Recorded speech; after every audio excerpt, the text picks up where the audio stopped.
Ceux qui ont mécru disent: Pourquoi n'a-t-on pas descendu sur lui, Mohammed, un miracle venant de son Seigneur? Dis: En vérité, Allah égare qui il veut, il guide vers lui celui qui se repent.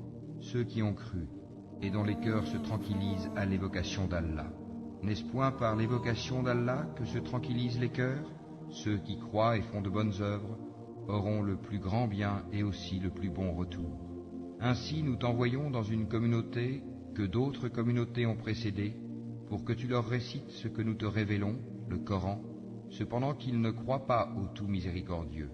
Dis: C'est lui mon Seigneur, pas d'autre divinité à part lui, en lui je place ma confiance, et à lui je me repens. S'il y avait un Coran à mettre les montagnes en marche, à fendre la terre ou à faire parler les morts, ce serait celui-ci. C'est plutôt à Allah le commandement tout entier. Les croyants ne savent-ils pas que si Allah voulait, il aurait dirigé tous les hommes vers le droit chemin?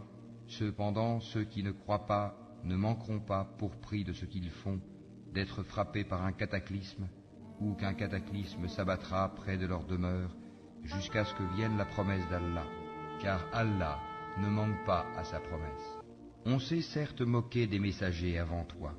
Alors j'ai donné un répit aux mécréants. Ensuite, je les ai saisis, et quel fut mon châtiment? Est-ce que celui qui observe ce que chaque âme acquiert est semblable aux associés? Et pourtant, il donne des associés à Allah.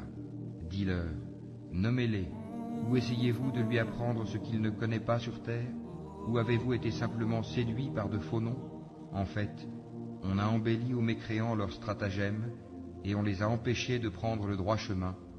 Et quiconque Allah laisse égarer n'a plus personne pour le guider.